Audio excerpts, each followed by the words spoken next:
नमस्कार मित्रों, स्वागत है आपका हमारे YouTube चैनल पर। आज हम लोग जैसा कि प्रत्येक का क्लास हमारा चल रहा है और एक आज का ये तीसरा क्लास है। अभी तक हम लोगों ने प्रत्यय, ल्यप, ल्युट, तुमुन इस सभी प्रत्ययों को हम लोगों ने अभी तक पढ़ लिया है। आज हम लोग 3 तर्जयी और अनियत प्रत्यय पे चर्चा करने वाले हैं।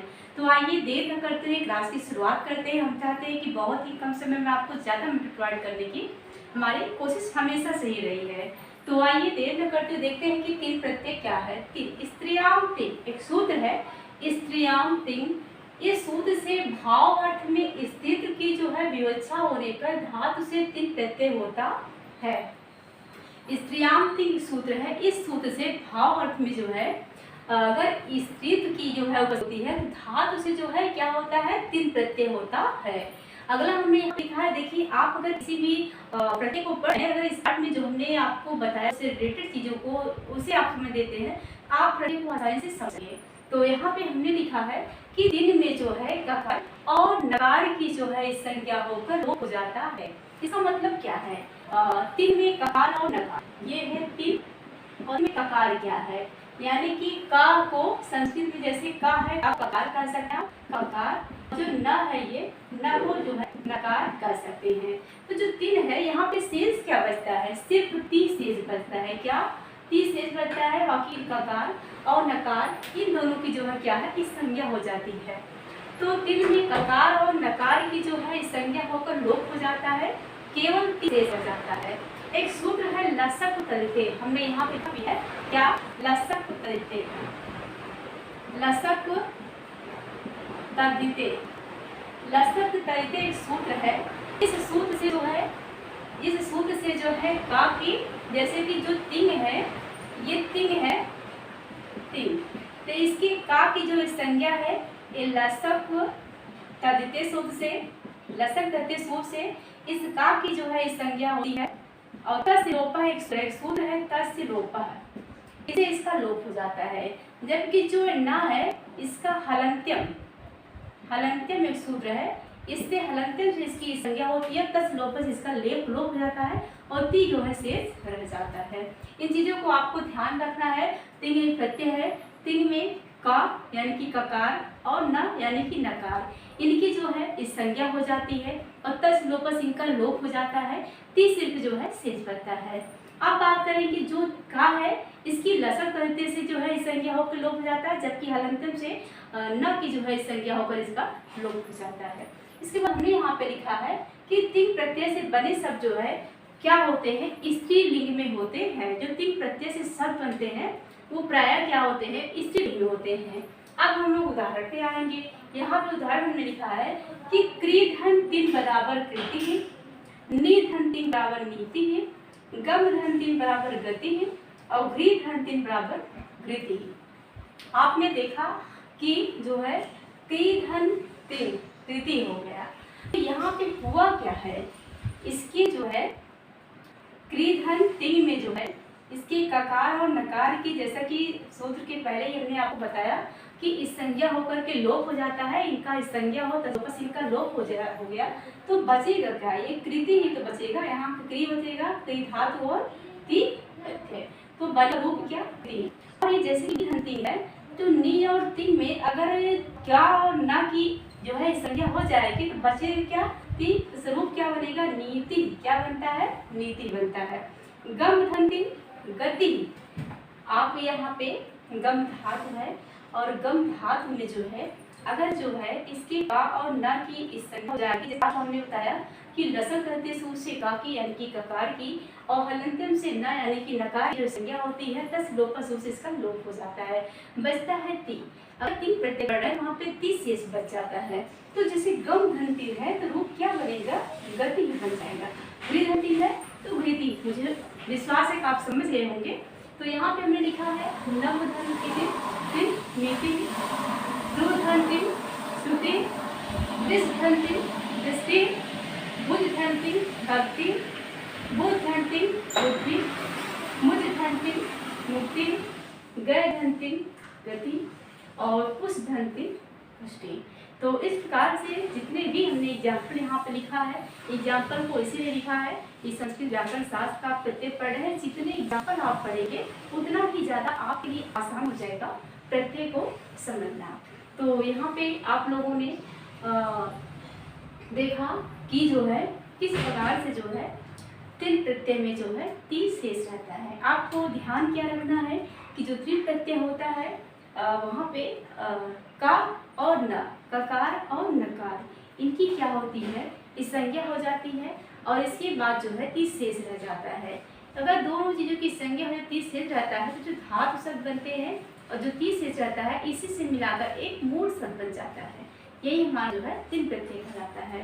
तो हम लोगों ने तीन प्रत्यय को पढ़ा और मुझे पूरा विश्वास है कि आप लोग समझ गए होंगे, क्योंकि तीन प्रत्यय में बहुत ज़्यादा आपको समझना नहीं है। यहाँ पे ती शेष रह जाता है और का और न की संज्ञाओं को 10 लोग इसका लोप हो जाता है। एक यहाँ पे एक शब्द है दिया हुआ था, शब्द गति, गम धन तीन गति, ये जो शब्द है ये जो प्रत्यय है का उदाहरण है। ये यूपी टेट की परीक्षा में पूछा गया था कि गम धन तीन में जो है कौन सा प्रत्यय है। बहुत से बच्चों ने सारा प्रत्यय लगा दिया था, लेकिन जबकि यहाँ पे जो है तीन प्रत्यय है। कौन सा प्रत्यय है यहाँ पे, तो यहाँ पे जो है तीन प्रत्यय है, तीन प्रत्यय यहाँ पे हो जाता है।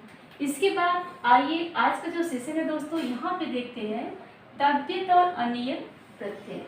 तद्धित और अनियत प्रत्यय, तो संस्कृत व्याकरण शास्त्र की अगर हम बात करें तो यहाँ पे जैसे कि आप लोग प्रत्यय पढ़ रहे हैं तो प्रत्यय में हमने आपको बहुत से प्रत्यय पढ़ा दिया। जैसे कि हम लोग प्रत्यय में दो प्रकार का प्रत्यय आपको बताया कि कृत और तद्धित प्रत्यय। तो हम लोग कृत प्रत्यय पढ़ रहे थे और कृत प्रत्यय में लगभग 6, ये आज का 3 प्रत्यय, 6ठे नंबर प्रत्यय हम लोग पढ़ रहे थे। 7वां हमारा तद्धित और अनियत प्रत्यय को हम लोग जो है पढ़ेंगे।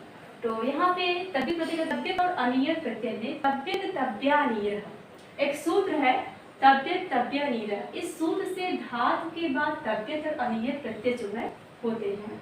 तद्धित के ता का लोप होकर के तद्धित एवं अनियत प्रत्यय के रा का लोप होकर के अनियत शेष रहता है। सबसे बड़ी चीज यहाँ पे क्या है, आपको जो ध्यान देना है कि तद्धित जो है, तद्धित के ता का लोप हो जाता है, यहाँ पे तब शेष रहता है। क्या शेष रहता है, तद्धित, और अनियत प्रत्यय के रा का लोप होकर के अनियत शेष रह जाता है। तद्धित और अनियत प्रत्ययों का जो प्रयोग है ये किसके लिए होता है, तो चाहिए या योग्यता के अर्थ में होता है। तो ये चीज़ भी बहुत बार आपके परीक्षा में यहाँ से भी क्वेश्चन उठाए गए हैं कि जो तद्धित और अनियत प्रत्यय है इसका प्रयोग कहाँ कहाँ किया जाता है। तो इनका जो प्रयोग है वो चाहिए के अर्थ में होता है। जैसे कि हमने लिखा है पठितव्य यानी कि पढ़ना चाहिए, और पठनीयम पढ़ना चाहिए। आइए कुछ एग्जाम्पल देखते हैं। हमने यहाँ पे एक नोट पॉइंट करके लिखा है जो यहाँ से आपकी परीक्षा में क्वेश्चन बन सकते हैं कि इन प्रत्ययों का जो प्रयोग होता है और तथा इनका जो प्रयोग है वो कर्मवाच्य में नहीं होता है। तद्धित और अनियत प्रत्यय का जो प्रयोग है वो भाववाच्य में होता है, लेकिन इनका जो प्रयोग है कर्मवाच्य में नहीं होता है। तो जैसे मया पठनीयम और जो है मया पठितव्यम। आइए कुछ एग्जाम्पल देखते हैं जो कि अनियत प्रत्यय के हैं। कथधर अनियत कथनीयम हो गया, दृशधर अनियत दर्शनीयम, पाधर अनियत पठनीयम पानीयम, गमधर अनियत गमनीयम और लिखधर अनियत लेखनीयम।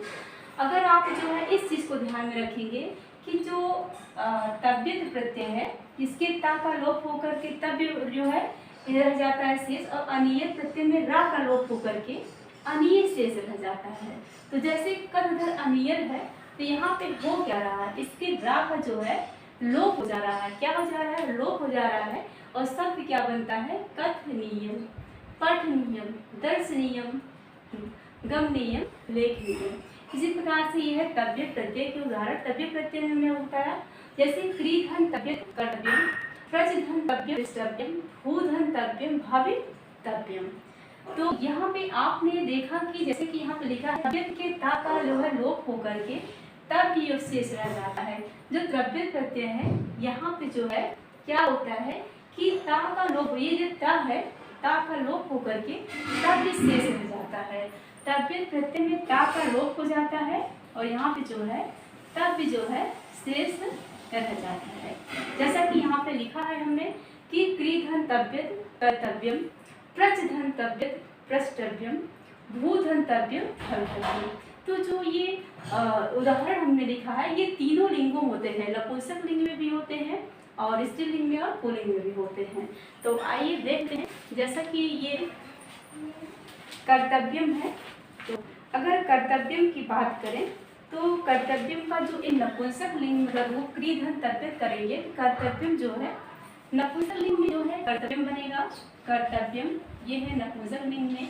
अगर इसको जो है पुल्लिंग में करते हैं कर्तव्यम को पुल्लिंग, तो कर्तव्य बनता है। अगर स्त्रीलिंग में करते हैं कर्तव्यम को, कर्तव्य शब्द को अगर स्त्रीलिंग में देखा जाए तो क्या बनता है, कर्तव्य बनता है। जैसे प्रचधंतव्य है, प्रष्टव्यम है जो कि नपुंसक लिंग में है, लेकिन अगर जो है प्रचधंतव्य है इसकी पुल्लिंग में बात करें तो पुल्लिंग में क्या बनेगा, प्रष्टव्य, क्या बनेगा, प्रष्टव्य बनेगा, लेकिन स्त्रीलिंग में जो है प्रष्टव्य बनेगा। यही सब जो है स्त्रीलिंग में क्या बनेगा, प्रष्टव्य बनेगा। ठीक है, तो इस प्रकार से दोस्तों आज का सेशन बस यहीं तक, मिलते हैं नेक्स्ट क्लास में, क्योंकि बहुत ज़्यादा गर्मी है और इससे ज़्यादा जो है गर्मी में खड़े होकर बोलने से बहुत ज़्यादा एलर्जी से लॉस होता है। तो मुझे लगता है कि मुझे क्लास 10 का चाहिए। Thank you.